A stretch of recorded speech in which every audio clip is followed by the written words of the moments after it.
आश्रय कैसे पुष्ट होगा? बहुत ध्यान से सुनिए।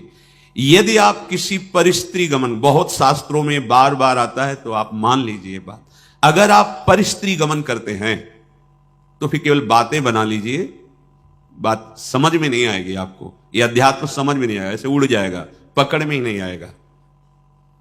ना स्त्री प्रसंगी, स्त्री प्रसंगी आप तो परिस्त्री गमन नहीं करते, पर जिसको मित्र बनाए हुए हैं वो व्यभिचारी परिस्त्री गमन करने वाला है, तो उसके संग से आपका हृदय मलिन हो जाएगा। श्री शौभरी जी महाराज, संगम त्यजेत मिथुन व्रति नाम मुमुक्षु सर्वात्मना न विसजेत बहिरिंद्रियाणि। ऐ मुमुक्षु, संसार सागर से मुक्त होने की इच्छा रखने वाले उपासक, संगम त्यजेत, संग का त्याग कर दो। किनके? जो केवल मैथुन सुख को ही परम सुख माने हुए हैं। संगम त्यजेत मिथुन व्रति नाम मुमुक्षु। आप इस संसार से मुक्त होना चाहते हैं तो ऐसे लोगों का संग भी त्याग कर दें। ना स्त्री प्रसंगी मिलत यत, तो इदम स्थानम आश्रित्य। कैसे हम आश्रय लें, कैसे हम मान लें कि हम प्रिया प्रीतम के हो गए? ऐसे मानो, ऐसे चलोगे तो तुम्हारा हृदय स्वीकार कर लेगा। तुम अगर गंदे आचरण करोगे तो केवल बातें रहेंगी, हृदय स्वीकृत नहीं होगा प्रिया प्रीतम के चरणारविंद की शरणागति से, तो फिर निर्भय निश्चिंतता निशोकता आ ही नहीं सकती। अगर नहीं आ रही तो आप में कहीं ऐसी त्रुटियां हैं, उनको सुधारिए। श्रीपाद कह रहे हैं सर्वम द्वंद्वातीतोत्र। ये जो प्रिया प्रीतम के चरणारविंद की निश्चिंत बेपरवाह करने वाली स्थिति है, ये आती है द्वंद्वातीत होने पर। द्वंद्व, शत्रु मित्र, मान अपमान, निंदा स्तुति, हर्ष शोक, जय पराजय, ये सब द्वंद्व के अंतर्गत आते हैं, जन्म मृत्यु आदि। अगर आप श्री वृंदावन का आश्रय लेकर ये सावधानी करते हैं कि अपने चित्त से चिंतन राधा राधा राधा, कोई पद गाए, वृंदावन की परिक्रमा का चिंतन, यमुना जी का चिंतन, सत्संग का चिंतन, रसिकों का चिंतन, यहां की किसी एक लता को अपने नेत्र में बैठा लो, रोज उसको प्रणाम करो, मन से आलिंगन करो, दर्शन करो, कहीं भी हो, एक लता आपको प्रिया प्रीतम की प्राप्ति करा देगी। वृंदावन की लता सम कोटि कल्प तरुणाई। बड़े भाग्य, अहो भाग्य।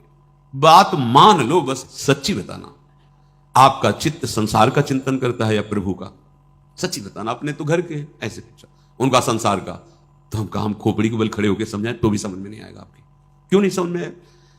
चित्त का चिंतन संसार का हो रहा है, तुम भगवान को कैसे जान जाओगे?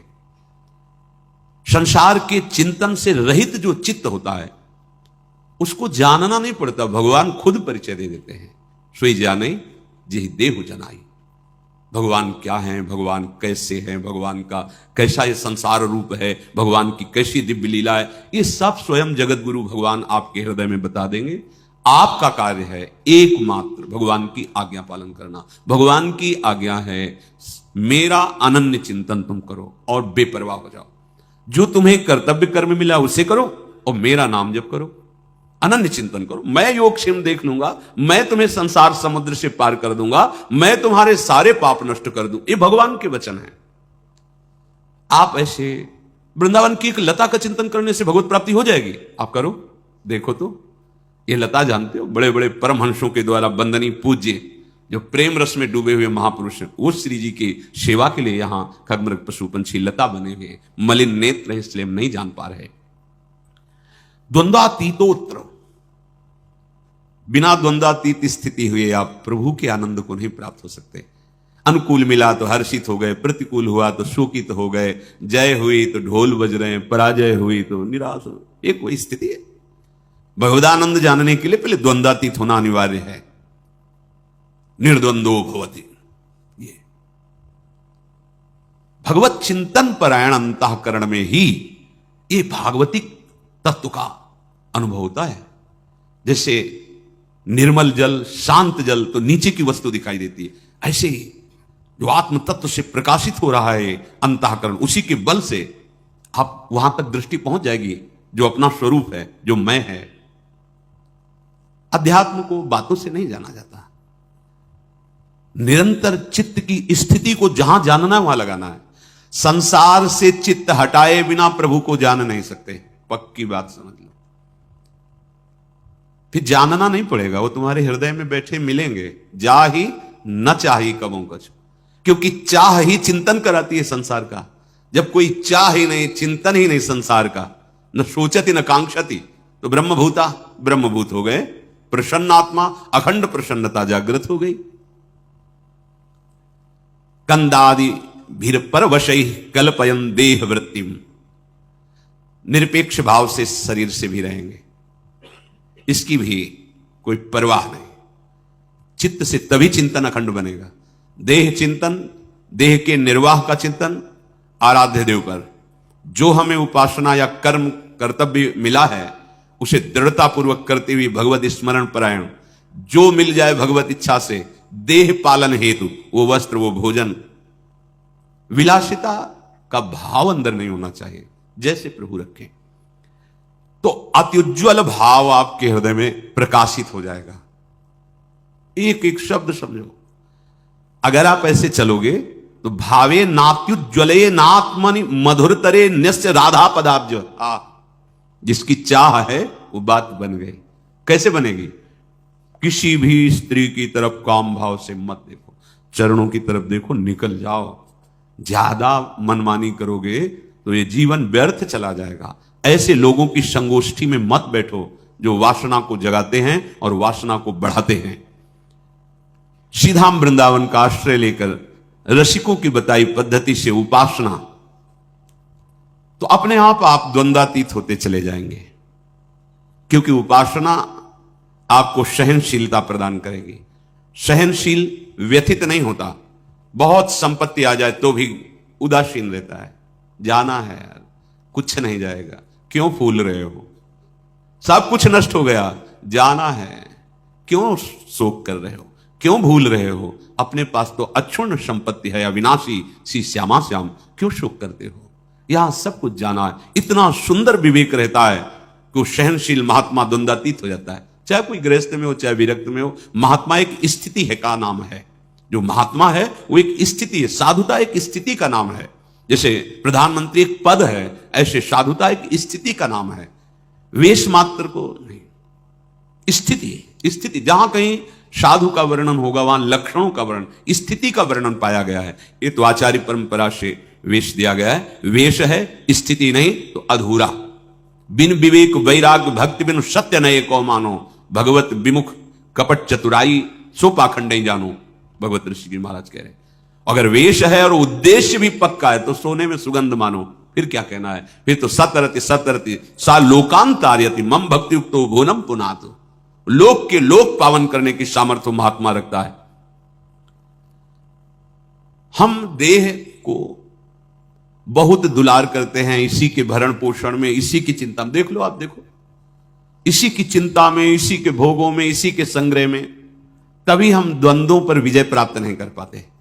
यदि हम भगवत चिंतन परायण हो तो इतना सुंदर विवेक जागृत हो जाता है। हर द्वंद्व में वो सम रहता है। स्तुति में, प्रशंसा में, निंदा में, अपमान में, चाहे जैसी परिस्थिति हो, इतना सुंदर विवेक रहता है। वो अपने को बचा लेता है, उसमें फंसने नहीं देता। तो क्या स्थिति आती है? ऐसे उपासक बोले अत्युज्वल, मधुर से मधुर चित्त में श्री राधा चरणारविंद का प्रकाश, ये परम लाभ। यत पाद पद्म नक्षचंद्र मणि छटाया, ऐसी अद्भुत छटा प्रेम की विकलता आ जाए तो द्वंद्वम वृंदावनांतरगमय दिन निशा नित्य तन्नाम जापी। आहा, श्रीपाद कह रहे हैं यदि आप, अब देखो जो ऊपर बताया कि इस पर आपको सावधान रहना है, तो इस पर हमारे पास बल नहीं है कि हम रोक सके। तो कह रहे हैं नित्य निरंतर तन नाम, उनका नाम जप करो। किनका? जिनका वृंदावन है। राधा राधा राधा।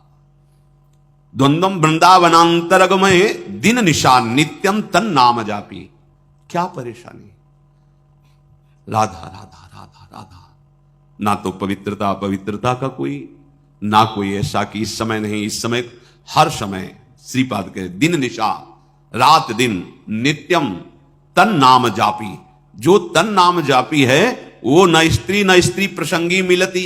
यद इदम स्थानमाश्रित सर्व, वो साध्य साधन से, वो काल के भय से, तीनों तापों के भय से, पाप पुण्य के बंधन से, हृदय के अंधकार का नाश करके दिव्य ज्ञान प्रकाशित, समस्त द्वंद्वों पर विजय, ये सब प्राप्त हो जाता है। अच्छे से समझ लो, वृंदावनांतर्गमय दिन निशा नित्य तन नाम जापी, रात दिन वृंदावन में जिनकी जय घोष होती रहती है, महारानी जो राधा राधा राधा राधा राधा, लालजू के हृदय का आह्लाद, प्रेम मूर्तिमान शांद्रानंद घन प्रेम मूर्ति किशोरी, राधा राधा, मान लो सब स्थितियां आपके हृदय में आ जाएंगी। अब बातें केवल करो और नाम जप ना करो, धाम चिंतन सत चिंतन न करो, फिर ये स्थिति कहां से आएगी? जहां चिंतन करते हो वही दशा आएगी आपके अंदर। विषयों का चिंतन करते हो तो विषयों की दशा आएगी। विषय नाशवान, परिवर्तनशील, शोक में, दुख में, दुखालयम में दुख ही तो है। तो यही आपको प्राप्त हो रहा है। बचना चाहते हो इससे, और चिंतन करते हो वही जिससे आपको ये दुख प्राप्त हो। चिंतन बदलो, आचरण बदलो, लक्ष्य आपका दृढ़ हो। असत नहीं सत, असतो मां सदगमय। जो हम असत शरीर असत व्यवहार में हैं, अब हमारी यात्रा सत की होगी, सच्चिदानंद की होगी। श्री विदुर जी महाराज धृतराष्ट्र जी को उपदेश करते हैं, नवद्वारमिदं वेश्म त्रिस्थूणम पंच साक्षिकम क्षेत्रज्ञाधिष्ठितम विद्वान यो वेद स परः कवि। हे महाराज धृतराष्ट्र, आंख कान आदि ये 9 द्वार वाला जो देह है,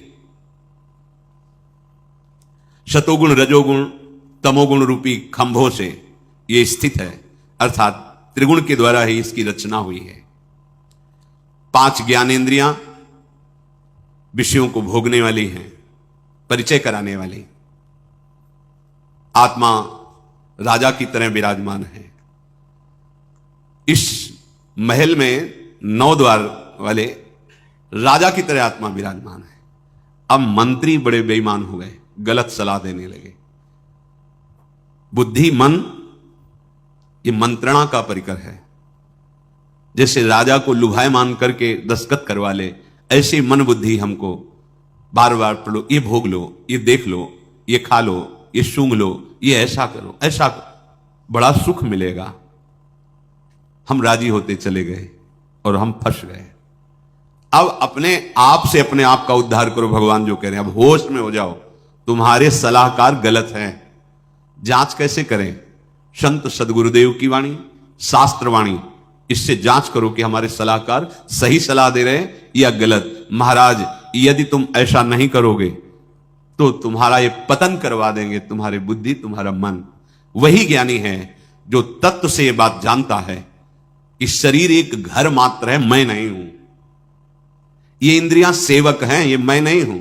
ये मन बुद्धि सलाहकार हैं आपके, आप नहीं हैं। पर आप कभी ऐसा नहीं देखते। आप शरीर को मैं देखते हैं, मन इंद्रियों को मैं में मिला लिए हैं कि मैं खा रहा हूं, मैं देख रहा हूं, मैं भोग रहा हूं, मैं चल रहा हूं।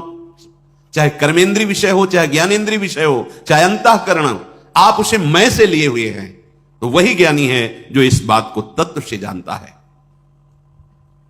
विदुर जी महाराज कह रहे हैं, जो कोई भी नशा करेगा, मत्तः शराब पीना, गांजा पीना आदि आदि जो ये नशे हैं, नहीं भाई। देखो, भगवान का प्रसाद जिसे कहा जाता है, उस सर्व दुखों का हरण करने वाला है। और भगवान का प्रसाद, भगवान का नाम, भगवान का उच्छिष्ट प्रसाद जो हमारे हृदय के पापों का नाश करके प्रसन्नता प्रदान, प्रसादे सर्व दुखा नाम हाँ निरस्योपजाय। प्रसाद का मतलब ये नशा नहीं है। जो करते हो हम प्रणाम करते हैं, पर हमारा शास्त्र कहीं ऐसा किसी भी उपासना में किसी भी उपासक को आदेश नहीं करता। सिद्ध पुरुषों की बात अलग है। जैसे भगवान शिव हलाहल जहर पिए, तुम 1 बूंद पियो मर जाओगे। एक महात्मा थे, 10 तोला संख्या रोज खाते थे। पूज्यपाद उड़िया बाबा ने सुना उनका, ऐसा कैसे हो सकता है? अरे 1 तोला में 10-5 मर जाए, फिर 10 तोला। बोले महाराज झूठ बात नहीं, वो रोज शाम के 4 बजे पाते। बाबा गए उनके यहां, तो पूछा तो उन्होंने मुस्कुरा के कहा, हाँ पते 10 तोला संख्या आप कैसे पा जाते? बोले शाम के 4 बजे बैठना, सिलबट्टा में डाला धतूरा संख्या जय, पीसा, खप्पर में धोया, पी गए। बोले हमारा रोज का आहार है ये। हमें महापुरुषों का वही अनुकरण करना है जो उनके उपदेश से मिलता हो। कोई भी नशा, यहां देखो धर्मराज के साक्षात स्वरूप है, कोई भी नशा करने वाला तत्वबोध को प्राप्त नहीं होता। जो तत्वबोध को प्राप्त हो गया है उसके ऊपर कोई नियम नहीं है। जैसे आदि गुरु भगवान शंकराचार्य जी आगे जा रहे थे, पीछे शिष्यजन जा रहे थे, पता नहीं क्या भाव आया, मछलियां उठाई, ऐसे बिक रही, ऐसे उठाए और खा लिया। जब देखा गुरुजी ने खा लिया तो 4 शिष्यों ने नहीं खाया और शिष्य ने। आगे जा रहे थे तो भ्रमण ही करते थे तो कांच गलाया जा रहा था, खप्पर में खोलता हुआ कांच ले पी गए। जिन्होंने नहीं पिया तो वहां भी नहीं पिए, जो पिए थे वो जो मछली पाए थे उनसे कहा पियो। कांच कैसे पिएंगे, मर जाएंगे, तो मछली क्यों खा ली? जो नहीं खाए थे उनसे कहा आपने क्यों नहीं खाया जब हमने खाया? तो उनका प्रभु आपने आदेश नहीं किया। ठीक, आपने क्यों पा लिया?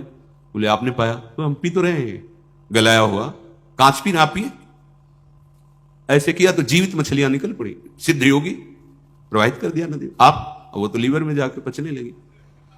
हमें वो अनुकरण बात नहीं करनी जिसका वो आदेश न कर रहे हो।